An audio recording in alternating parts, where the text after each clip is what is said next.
Ombudsman temukan 3 potensi maladministrasi Kemenkes kasus gagal ginjal akut, ini penjelasannya. Ombudsman Republik Indonesia menemukan ada 3 potensi maladministrasi yang dilakukan oleh Kementerian Kesehatan. Temuan ini didapatkan dari penggalian informasi yang dilakukan oleh Ombudsman.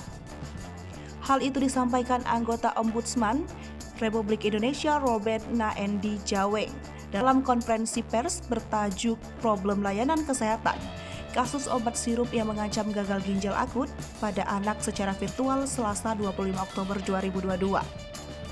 Potensi maladministrasi pertama, kata dia, adalah data pokok terkait sebaran penyakit atau epidemiologi yang tidak valid dan komprehensif. Data yang tidak valid ini menyebabkan Kemenkes cenderung tidak siap dalam memitigasi atau pencegahan kasus gagal ginjal akut ini. Ia melanjutkan bahwa Kemenkes baru menyadari kejadian ini bersifat darurat setelah ada suplai data dari Ikatan Dokter Anak Indonesia. Kemudian, setelah mendapatkan data tersebut, Kemenkes melakukan tracking terkait kasus gagal ginjal akut yang terjadi beberapa waktu ke belakang. Sehingga, kata Robert, data-data yang ada pun cenderung belum bersifat akurat.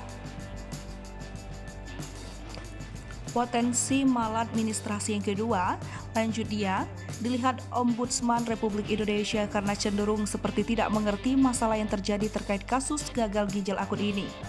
Hal ini lantaran data yang dimiliki pun cenderung tidak akurat.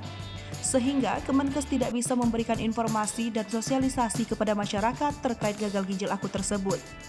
Kemudian, yang ketiga adalah ketiadaannya standarisasi pencegahan dan penanganan kasus gagal ginjal akut ini.